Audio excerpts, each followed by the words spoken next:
Coffee with Jeff. Coffee with Jeff.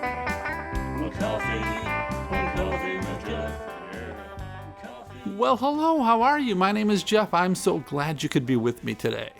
Now, I know last week or 2 weeks ago, I said I was going to do Stranded in Space, the 1969 film originally titled Marooned, until it was given the Film Ventures International treatment, but I changed my mind because, hey, I can do that. Here's the thing.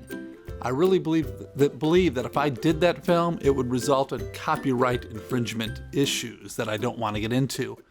Besides the fact that the only version of the movie that I could find to watch of the original movie was on Amazon Prime, and they want $5 to watch it on top of the fees I'm already paying.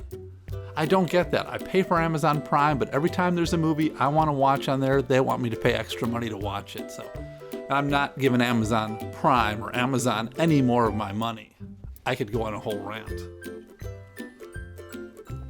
Anyway, today I'm going to talk about a film that was first shown on Mystery Science Theater 3000 on June 13th, 1992. It was the film The Giant Gila Monster, directed by Ray Kellogg, and starring Don Sullivan, Fred Graham, Lisa Simone, Shug Fisher, Bob Thompson, and many other wonderful people.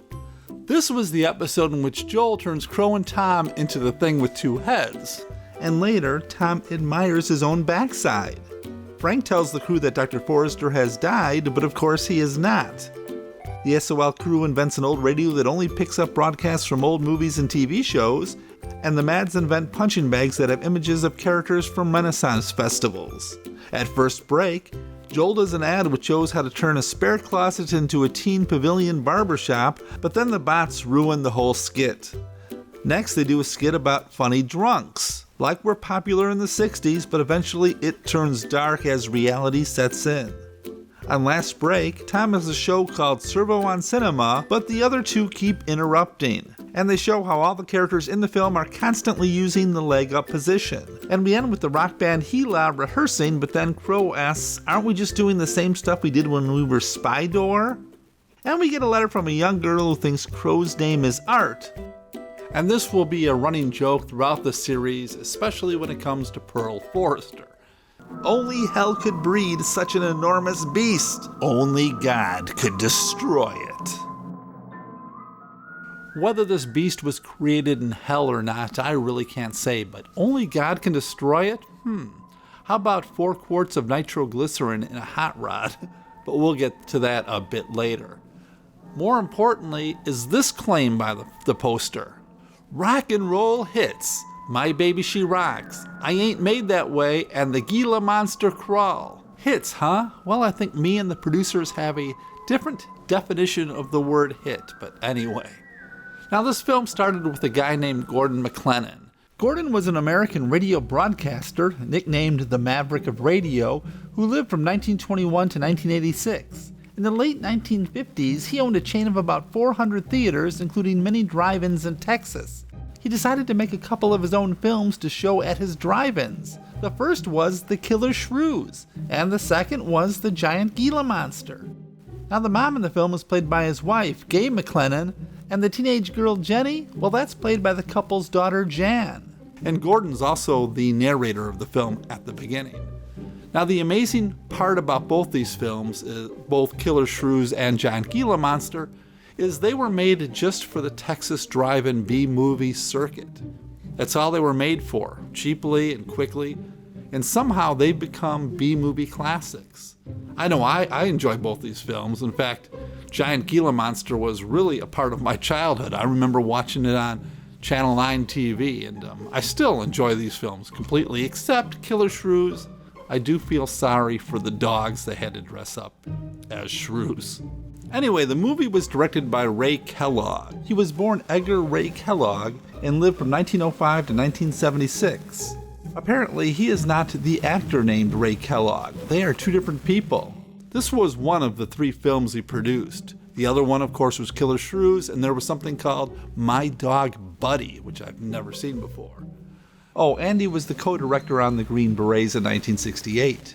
He was more known as a special effects man, having worked on such films as The Day the Earth Stood Still in 51, Don't Bother to Knock in 52, On the Threshold of Space in '56, and many, many more.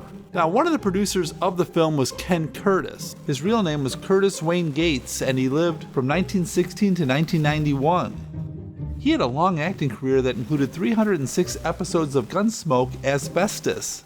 And here's a bit of trivia. He actually began his show business career as a singer in the big band era, being a vocalist for the legendary Tommy Dorsey Orchestra. This was only one of 3 films he produced. There was also Killer Shrews and My Dog Buddy. Now let's look at our cast. Playing Chase Winstead was Don Sullivan. Don lived from 1929 to 2018. He grew up in a small town in Idaho. After serving for years in the Marine Corps, which included time fighting in the Korean War, he returned home to attend the University of Idaho, where he spent 3.5 years until the money from the GI Bill ran out. Not having much going on there, he headed out to California. At the time, he wasn't thinking about being an actor. He arrived with $3 in his pocket and slept in his car the first night. The next day, he got a job at a gas station and found a place to live. He began hanging out at Schwab's department store on the Sunset Strip. And it was while at Schwab's, he heard of a man who was making a film that needed actors who didn't want to be paid. The director was Jerry Warren, and the film was Teenage Zombies. That led to a film career, which included the films The Monster of Piedras Blancas and The Rebel Set, both in 1959. In fact, most of Don's films happened in 1959. He also wrote his own songs in the film and did his own stunts, so way to go, Don. Now, his girlfriend in the film was Lisa Simone, who plays Lisa. Lisa was a French actress who lived from 1935 to 2020. She was Miss France of 1957, and it would appear tried to turn that into an acting career, but her career was very short, this being the highlight of it. Don Sullivan would say in an interview with Brian Seen about Lisa, "I did not find Lisa all that attractive to me, even though she was Miss France. I don't think I treated her in the movie the way I should have." Don, you really didn't have to be attracted to her. You had to act like you were attracted to her. That's why it's called acting. Anyway, I don't think they used Lisa enough in this film. I mean, look at that smile. That smile is not seen once in the film, so anyway. Fred Graham plays Sheriff Jeff. Fred was an actor and stuntman who lived from 1908 to 1979. Besides his stuntman work, he acted from 1934 to 1973, mostly in uncredited parts. This film must have been exciting for him. I mean, not only does his character have a real name, but he's also second billed in the credits. Shug Fisher. He plays Old Man Harris. Shug was born George Clinton Fisher Jr. and lived from 1907 to 1984. He was a character actor, singer, musician, and comedian who had a 50-year entertainment career. In the 40s, he was in a series of films as one of the Sons of the Pioneers. He did have a very successful TV career. I mean, he appeared in 31 episodes of Ripcord, 17 episodes of The Beverly Hillbillies, 17 episodes of Gunsmoke, and many, many others. Ken Knox plays Horatio Elgar Steamroller Smith. Ken lived from 1925 to 1988. He was a disc jockey in Dallas, Texas, who at the time was working for Gordon McLendon, the producer of the film. He would go on to be in 2 more films, Beyond the Time Barrier and My Dog Buddy, both in 1960. Now, because this was a regional film, most of the actors in it were one and done. This was the only thing they ever did, so we'll skip the rest of the actors and go right into the plot of this amazing classic. Now, it's always a red flag when your film opens with narration. And really, this film doesn't need this opening bit, but it's there. There are still vast and virtually unexplored regions, bleak and desolate, where no human ever goes. It looks like it's going to be a romantic evening for this young couple as they sit in their car. Only if they heard the narrator moments earlier, they might not have become the first victims of the Giant Gila Monster. After the credits, we go to a rock and roll malt shop. It's the hip swinging place where all the cool kids hang out. The gang starts to arrive, including Chase and Lisa. But 2 of their friends didn't make it. Where's Pat and Liz? I thought we'd be the last ones here. They're probably out spooking around somewhere. Maybe they broke down. Not in his heap. I worked on it myself. Between you and I think they might have been the Gila Monster's dinner. And then Old Man Harris arrives. He's the drunk who's there basically for comic relief. Hey! Hi, Mr. Harris. Hi, how you doing? Yeah, hello, Fisherman. You want to sell that deuce? And everybody wants to buy his car. Will he sell it? Paid $695 for that car 26 years ago. 10 years ago, wasn't worth a dime. Last month, I turned down $100 for it. When it gets back up to $695 again, I'll sell it. The gang all leaves for the drive-in, which is odd because it seems to be daylight out, and Harris tries a sody pop. While the kids are out at the drive-in in the daytime, Pat's father, Mr. Wheeler, calls on the sheriff to look into Pat's disappearance. He's an angry old guy who seems to have it out for Chase. You ask me, it's that Chase Winston. He's older than the others, sets them all wrong. Why, he's got more influence on Pat than I have. Chase Winstead does more about keeping them in line than getting them in trouble, and I know. He's supported his mother and sister ever since his dad died on one of your drill rigs. Next, the sheriff goes to talk to the young man. Were they in any kind of trouble? What do you mean? You know. We know what he means by trouble, right? Do you think the kids in Texas in 1959 knew what he meant? The sheriff continues his intense investigation with Liz's parents. You don't have a phone, so I just dropped around to let you know I'm doing everything I can. We know that, Sheriff, and we sure do appreciate it. And Chase, well, he gets a delivery of nitroglycerin. Why anybody in this small town needs nitroglycerin, I don't know. Unless it's Chekhov's nitroglycerin. And you know, I'm betting that it is. Well, I'm sorry I was so late getting back. But with that cargo, I was afraid to do over 5 miles an hour. It's not so dangerous as long as it's in a nitro case. But I took these out of the case. Holy smoke. You're lucky to be standing here talking about it. I'll put it in the shed. Our hero, well, he listens to official police business on the telephone party line, which, I don't know, doesn't sound all that legal, but what the hell. On this day, he learns of a wreck, which might mean a tow job, which means money, and he needs money for his little sister. We'll find out about her a bit later. This engine's still warm. Say, did you see the skid marks out here? They go at a direct right angle to the direction of travel. It looks like our friend the Gila Monster has been at it again. But the big man isn't done yet. He needs one more nutritious human in his belly before he goes to bed for the night.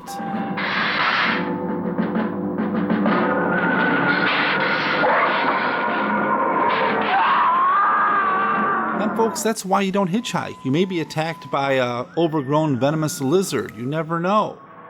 And now we get a little lighthearted entertainment in which a drunk behind the wheel endangers the lives of others.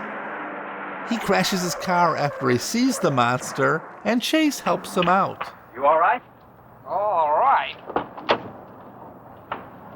Dad, I'm superb. 7 to a box, no corners. I'm a roundhouse. Later, Chase is working, and we get the first taste of a Don Sullivan written and performed song. My baby's a rock and rollin' tippy-toe and never knowin', always blowin' baby. My baby, she swings and sings and swings whenever I bring her things. She swings. The now sober man seems to like the sound of Chase's singing. Hey, that's at least one person, right? There's a bit of negotiation for the repair and towing bill, and Chase proves he's not the best businessman in the world. How about $2? Man, this coffee's worth $2 all by itself. How about the tow? No, I was coming this way anyway. I missed out on a little studying time. Make it $3. But once the stranger leaves, Chase gets a couple of pleasant surprises. Steamroller Smith, the disc jockey. Mr. Smith! 220s. How about that? Later, the sheriff goes to Chase for help. And it seems that Chase, well, how can I put it? He steals the parts of wrecked cars for his own use. And the sheriff, well, he's okay with it. Well, Take good care of him in case the owner shows up. Right. See you tomorrow. Right. But the sheriff gets Chase and his friends to go looking for the car Pat and Lisa were driving. And look who's watching. Some of the kids find the wrecked car, and I'm assuming the Gila Monster now has a full belly since he's not chowing down on any of the young people. They pull the car out of the ravine, and that doesn't make the sheriff happy. Gosh, I wish you boys would have called me before you drug it out. I might have found some clues to help us out. I'm sorry, Sheriff. That night, the big lizard is at it again.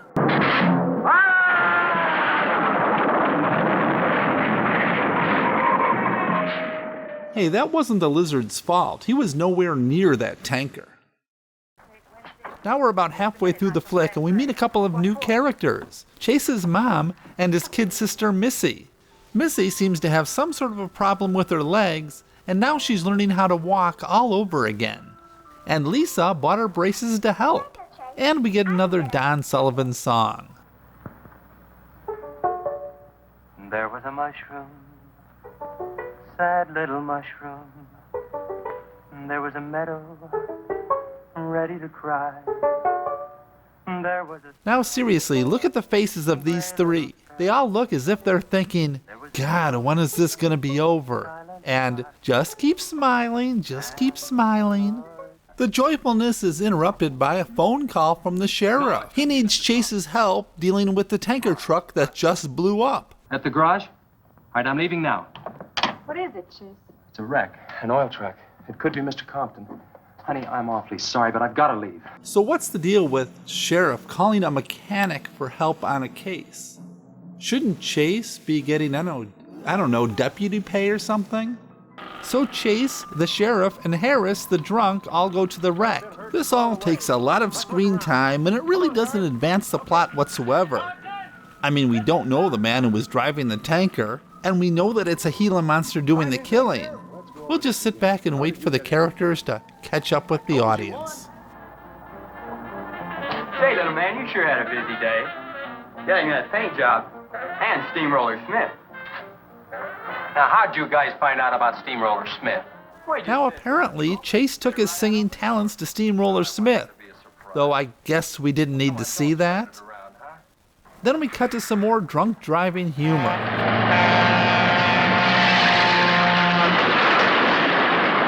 But that ends badly as the Gila Monster is at it again, this time taking out a whole train full of people. This is one hungry lizard.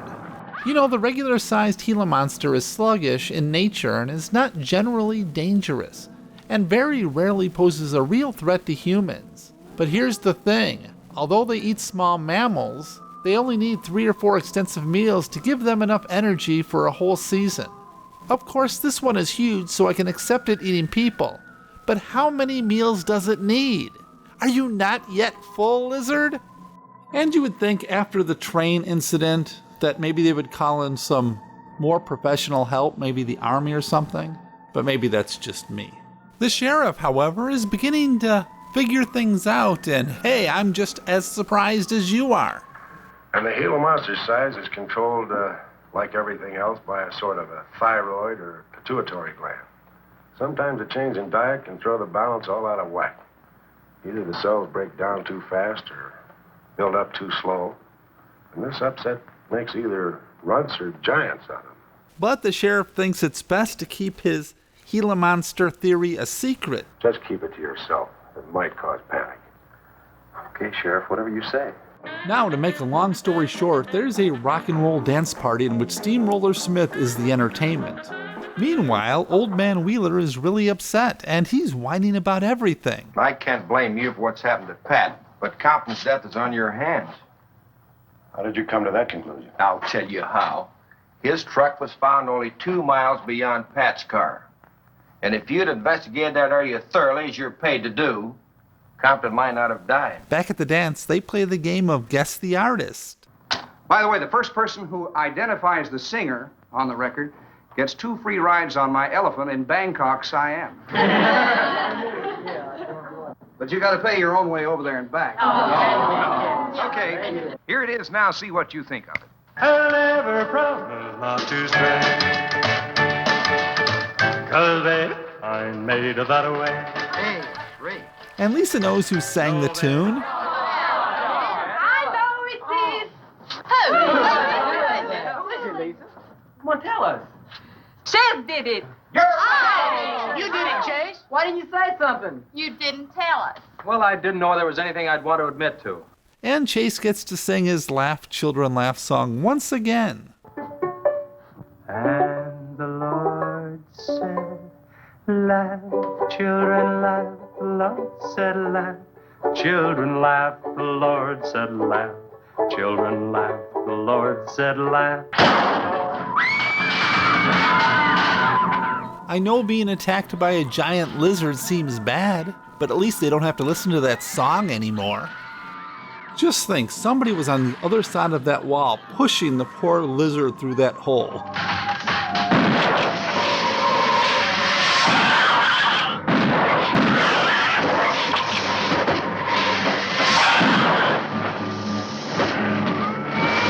The sheriff makes Wheeler a deputy. I wonder if that's going to teach him a lesson. Chase and Lisa get the nitro. Remember that from earlier? And Missy and Mom are in trouble. Can Chase save the day? It's all right, Missy. It's all right. Lisa, get Missy and hold her down. Both of you lie flat.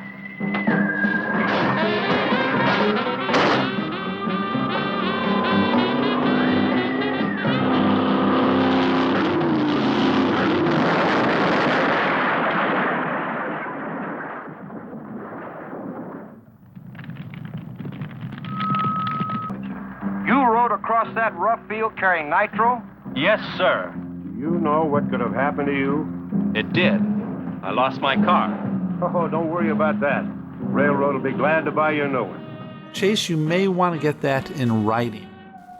In the end, all the survivors are doing just fine, and a few have learned a valuable lesson. Sheriff, your job is a much bigger one than I thought.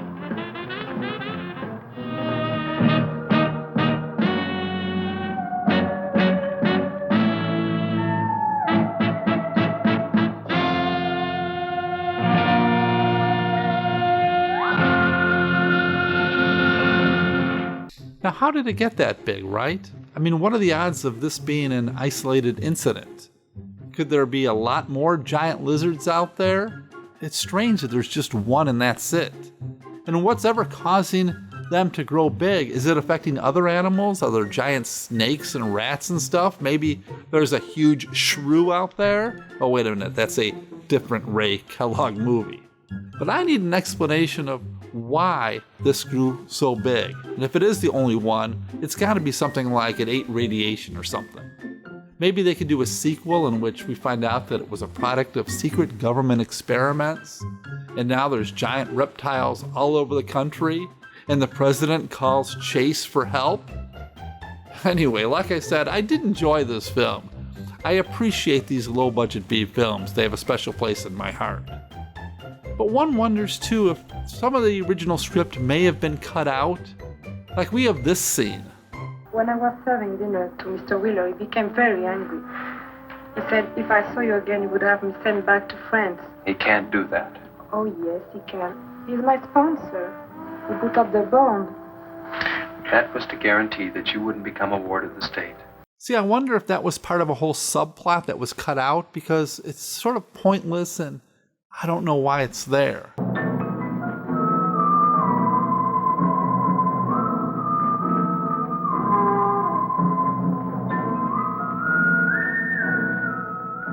The music for the film was composed by Jack Marshall. Jack was a jazz guitarist, composer, arranger, and record producer who lived from 1921 to 1973. He released quite a few jazz albums in his day, but is probably best known for writing the theme song for The Munsters, in which he won a Grammy Award.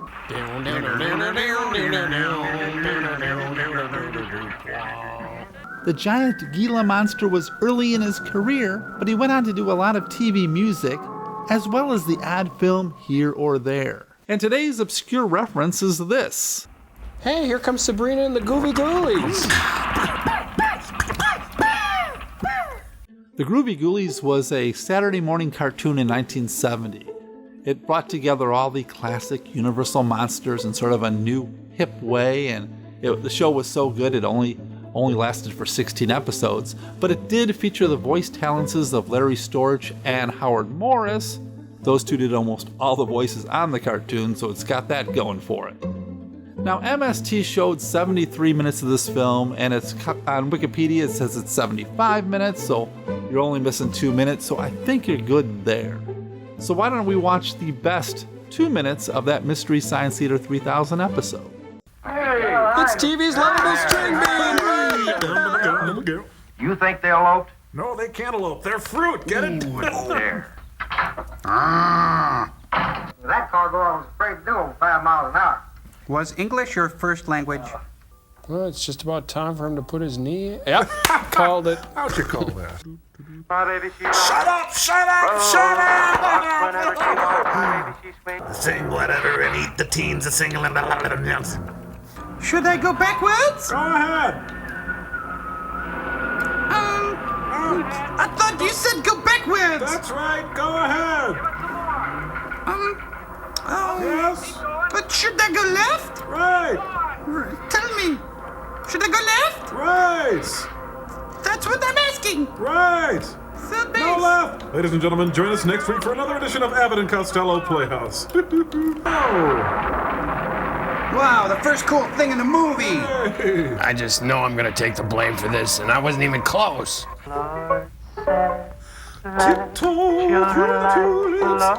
you notice those skid marks? Would you forget the skid marks? And I say it is possible for a giant lizard to have lived there for years without being seen. Well, you're high, Conrad. And the Lord said, die, children, die. Ouch, quit pushing back there. Ah! Where are we going? The wild rebels. Sorry, rebels. I saw this coming a long way away. The horror, the horror. Oh, they killed off the only likable character. Next time on the ABC Movie of the Week, Clint Howard in Killdozer. The sheriff will be back in Kill 2, The Revenge. This time it's personal. Chase, take us out with a song. So, no real bad comments to talk about today. Like I did last week. I get the occasional rude comment, but that's part of being on YouTube, right? Or being on the internet at all, I guess. I did get some very good ones. A couple really nice comments. A couple made me laugh, so thank you all out there. I appreciate it. So, next week, or actually in 2 weeks, we'll be watching the 1984 post-apocalyptic action film City Limits, starring John Stockwell, Kim Cattrall, Ray Don Chong, Rami Benson, and James Earl Jones. I kid you not, it has James Earl Jones. Thank you for watching. I'll be back in 2 weeks with another Mystery Science Theater 3000 episode. You guys, you stay healthy and take care. Bye.